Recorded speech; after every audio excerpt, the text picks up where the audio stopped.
My name is Elena Carter. I'm 33 years old. And 19 months ago, I did something my family still can't explain without making me the villain of the story. I packed everything I owned into a rented U-Haul trailer, tied it to the back of my car, and drove 2,100 miles from Columbus, Ohio, to Portland, Oregon. No goodbye dinner, no long explanation, no emotional speech, just silence. I didn't block anyone. I didn't change my number. I didn't disappear into the dark like people like to assume. I left the door open, waiting. One evening she said it simply, "I'm hungry." My mother didn't respond, didn't even turn her head. So I opened the pantry. Mac and cheese, the boxed kind. I had never cooked anything alone before, but grief makes teachers out of necessity. I followed the instructions like a lifeline. Boiled water, stirred noodles, burned my fingers opening the cheese packet wrong. I made 3 bowls, one for Sophia, one for my mother, one for myself. Sophia said thank you. My mother didn't look up. She just said, "Finally, someone is being useful." Not "good job," not "I appreciate you." Useful. That was the moment something in me quietly learned its role. Not daughter, not child, function. And once people decide you're a function, they don't stop to ask how you feel. They just keep pressing the button. Fast forward years later. I'm 31. I live 12 minutes from my mother's house, close enough to be convenient, far enough to pretend I have a life. I work as a project manager. I'm good at it. Organized, reliable, always on time. My boss once said I could keep chaos in a spreadsheet. What he didn't know was that I had been doing that my entire life. Because at home, I wasn't just managing my job. I was managing everything else. My Google Calendar looked like a battlefield. Blue, mom's doctor appointments. Green, Sophia's kids. Pickup, drop-off, babysitting. Yellow, Saturdays. Full-day childcare so Sophia could rest. Red, holidays, birthdays, dinners I cooked, cleaned, organized, and hosted. Every color belonged to someone else. Nothing belonged to me. One night I scrolled through 6 months of entries. Not a single moment labeled with my name. Not one. That's when I asked myself something I had never asked before. If I stopped showing up, would anything change? Or would I just be replaced by the next version of me? My birthday came, March 12th. I woke up expecting nothing, and still felt the absence of it. No message, no call, no happy birthday from the people I had organized entire years for. At noon, I checked again. Nothing. At 5 p.m., I bought myself a cupcake from a bakery I didn't even feel like entering. Red velvet. I ate it alone in my car. It wasn't the cupcake that hurt. It was the silence. At 7:15, my phone rang. Mom. For a split second, my chest lifted. Maybe today. Maybe finally. "Elena," she said, "I need you to pick up my prescription from CVS. They close at 8. I stared at the dashboard. It's my birthday. A pause. "Oh," she said, "happy birthday. Did you get my prescription?" That was it. No follow-up, no warmth, no recognition. So I drove, picked up the medication, dropped it off. She said thanks and closed the door. Didn't invite me in, didn't ask how I was. That night, I sat in my car outside her house for 3 minutes with the engine running and realized something simple. I wasn't part of the family. I was part of the system, and systems don't notice when one piece walks away.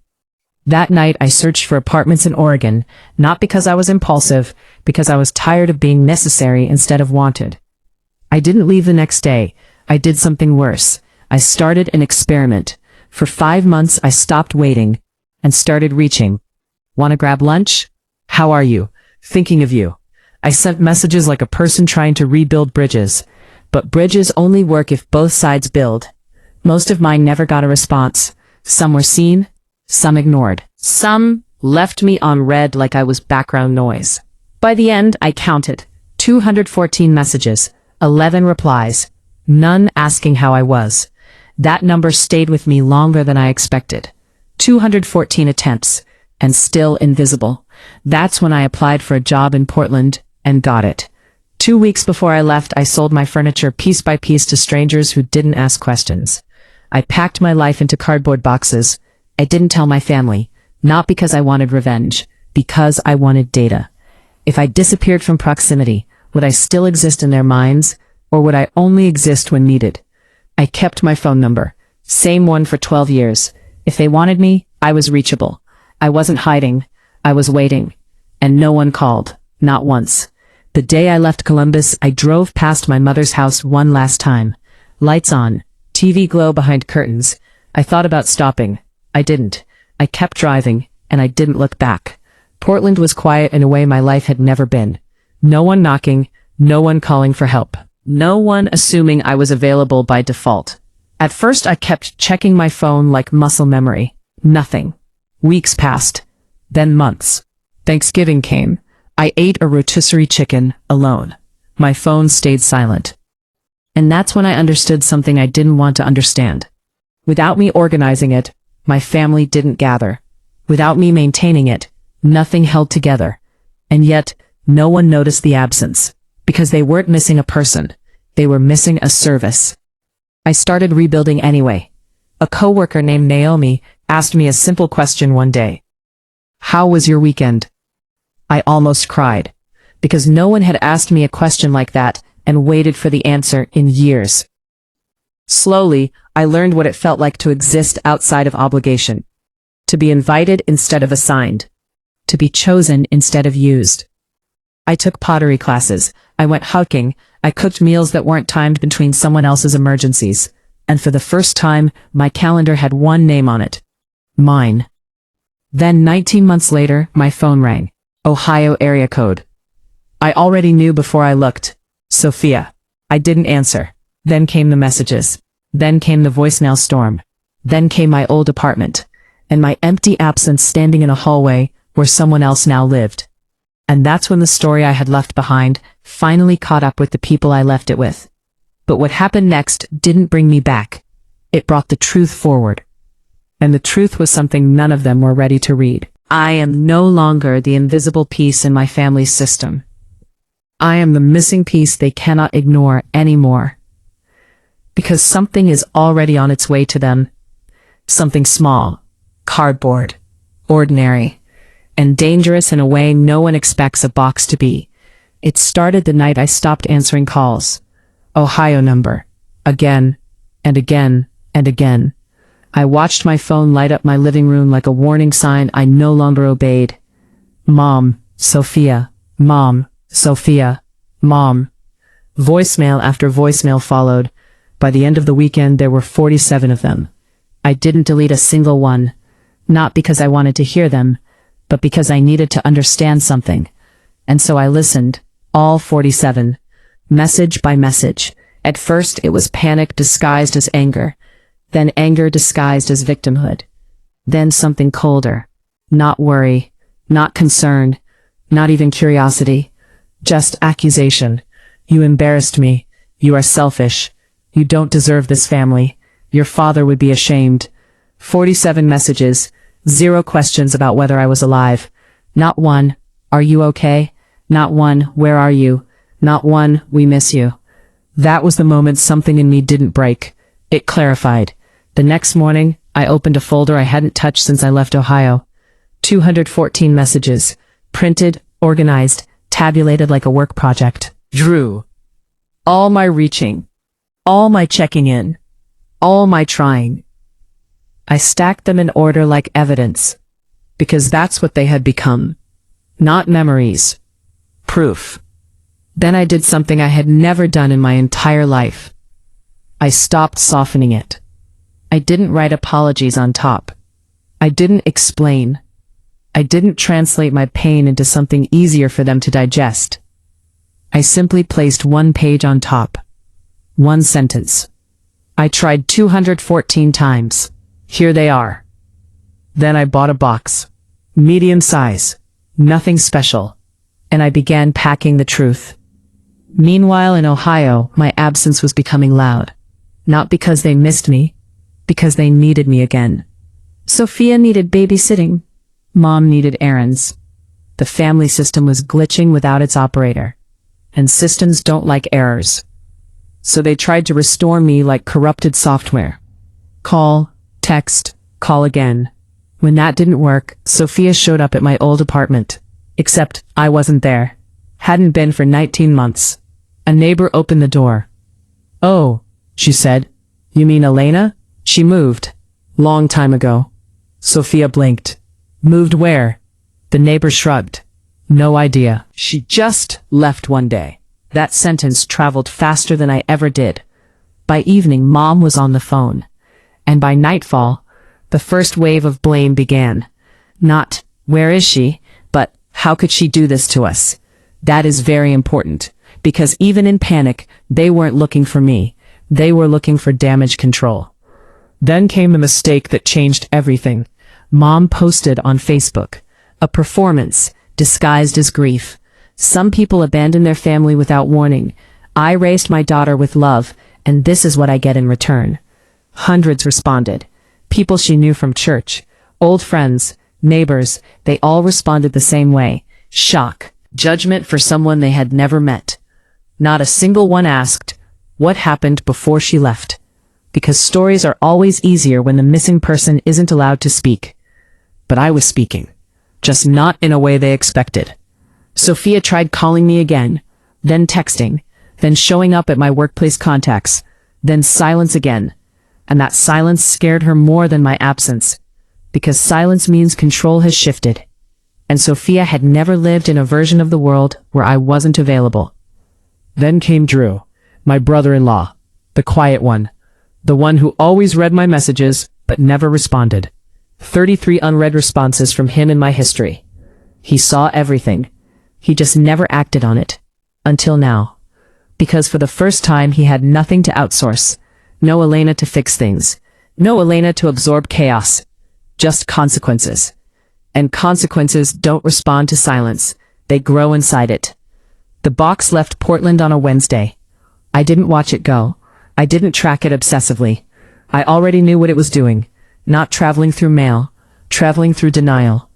From a woman they thought was still waiting, to a family that never realized she had already left the building. Saturday. Ohio. My mother's house. The same house where I once made dinner at 14, while grief filled every room. Now it was full again, but not with peace, with performance. A birthday party for my nephew. Balloons, cake, guests. Smiles that didn't fully connect to eyes. And in the middle of it all, my absence. Still unnoticed, still unspoken. Until the box arrived. It sat on the hallway table for hours before anyone touched it. Return address, Portland, Oregon. No name, just wait. Someone eventually said, "What is that?" Mom opened it in front of everyone, because of course she did. She always performed for an audience. Inside, a folder, neatly organized, color tabs, printed pages, and on top, one sentence. I tried 214 times. Here they are. She read it out loud, at first casually, like it meant nothing. Then she opened the first tab. Mom's messages. Yellow highlights, pink messages, blue check marks, all ignored. Her voice changed. She flipped faster. Second tab. Sophia. 94 messages, all unanswered. Then third tab. Drew. 33 messages, seen, ignored. Repeated. The room got quiet in a way rooms only get when truth enters without permission. Because silence is loud when it's written down. Sophia reached for it, read her own name, then her face changed. Not anger first, confusion, then something worse, recognition. Mom tried to speak. This is manipulation, but her voice didn't land anymore. Not in a room where every guest could see the pattern. Not in a room where proof was sitting on the table, like a witness that refused to lie. One guest stood up and said quietly, "She texted you 87 times?" Mom froze, because numbers don't argue back. They just exist. And then the fracture happened. Not one argument, many. Sophia against Mom, Drew against silence, guests leaving without finishing food, whispers turning into exits. And in the middle of it all, no one called me. Not even then. Because even now, they didn't know how to reach me without needing something. That night, my phone finally rang. Drew. I answered. There was a pause. Then he said the first honest sentence I had ever heard from him. I read everything. I didn't interrupt. I didn't respond. I don't have an excuse. Silence. Then, you weren't just reaching out. You were asking to be seen. That sentence hit differently. Because it wasn't defense. It was understanding. And understanding is rarer than apology. Sophia called next. She didn't start with blame this time. She started with confusion. Then anger. Then something close to grief. I didn't know you felt like that. That was the problem. She didn't know. Because she never looked. Mom took longer. 3 days. Then a voicemail. Not loud this time. Not sharp. Just tired. I listened to everything. Pause. I didn't realize how much you were trying. Another pause. I don't know how to fix this. For the first time, she didn't blame me. She didn't blame Sophia. She didn't blame anyone. She just admitted she didn't know what to do with truth. And truth is not something you can negotiate with. I didn't rush back. I didn't forgive instantly. I didn't rebuild anything overnight. Instead, I did something new. I set conditions. Respect. No guilt. No obligation disguised as love. No return to useful daughter. Because I wasn't that anymore. Months passed. Sophia started therapy. Drew started replying without being asked. Mom started calling less, but speaking more honestly when she did. And me? I stayed in Portland. Built a life that didn't require me to disappear inside it. I learned what it feels like to be asked, "How are you?" and not interrupted. One night I made dinner. Same recipe my mother once made when I was a child. Pot roast.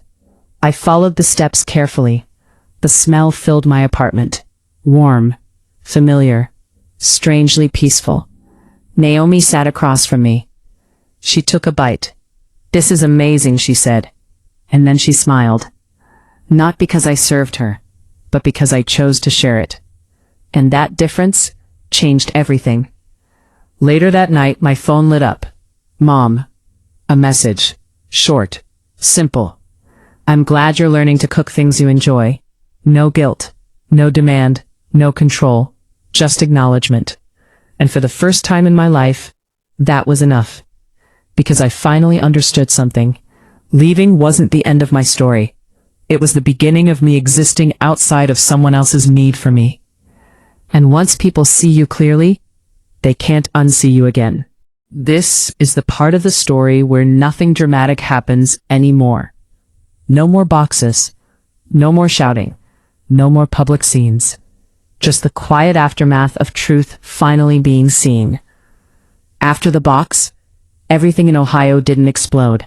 It dissolved. That's the part nobody expects. Families don't always break loudly. Sometimes they just stop working the way they used to. And suddenly, everyone has to sit inside the silence they avoided for years. Sophia was the first to change. Not emotionally, but practically. She stopped assuming I was available. That sounds small, but in our family, it was seismic. No more last minute, "Can you just?" No more automatic yes. She had to plan her own life. At first she hated it. Then she got used to it. Then she realized something uncomfortable. She could do it. And that realization made her angry for a while. Not at me. At the version of life where she never had to try. Drew stayed the most honest. He didn't try to fix the past. He didn't rewrite it. He just started responding like someone who understood consequences now exist. Short messages. Respectful tone. No expectations. He once said something that stayed with me. I didn't think ignoring small things mattered. I understand now. It was all small things. That's how most damage works. Not one moment. Many ignored ones. My mother took the longest. Not to apologize, but to stop performing. The church didn't collapse around her, but it did step back. Less leadership. More distance. She started therapy because for the first time, there was no audience to convince. Only herself. And that is a harder room to survive in. One night she sent me a message. "I am learning what it means to listen without defending myself." I didn't reply. Not because I was punishing her. Because I finally understood something important. Not every message requires immediate healing. Some require time to become real. And me? I didn't go back to being who I was before, because that person wasn't strong. She was overused. I stayed in Portland. I built a life that didn't revolve around being needed. I kept pottery class, hiking weekends, a job that saw me as a person, not a tool, friendships that didn't expire when I stopped helping. And slowly, something changed that I didn't expect. I stopped measuring my worth in usefulness. Naomi became part of my life in a way that didn't feel like obligation. She never asked me to be anything. She just met me where I was. One evening, we sat on the floor eating takeout. She asked, "Do you ever regret leaving?" I thought about it honestly. I regret how long it took me to realize I could. That was the truth. Not anger, not revenge, just clarity. Months later, I got a call from Sophia. Not for help, not for babysitting, just to talk. She said something quietly. "I think I understand now why you left." I didn't interrupt. "Now, I think you were trying to find yourself." A pause. Then, "I'm sorry I didn't see you." That was new. Not perfect, but real. And my mother? One last message. No drama this time. No guilt. Just honesty she had never been forced to use before. "I don't expect you to come back to who you were in this family. I just hope one day we can know who you are now." That's all she said. And for the first time, she didn't demand anything from me. So here's what I learned. Sometimes leaving isn't about escape. It's about visibility. Because some families don't see you while you're inside them. They only see what you do. And when you stop doing, they finally have to decide whether they ever saw you at all. If I disappeared now, someone would notice. Not because I'm useful, but because I exist in places where I am seen. That's the difference. And that's the end. Not of the family, not of the relationships, but of the version of life where I had to disappear to be appreciated. Because I didn't leave to destroy anything. I left to find out if I was real outside of what I gave.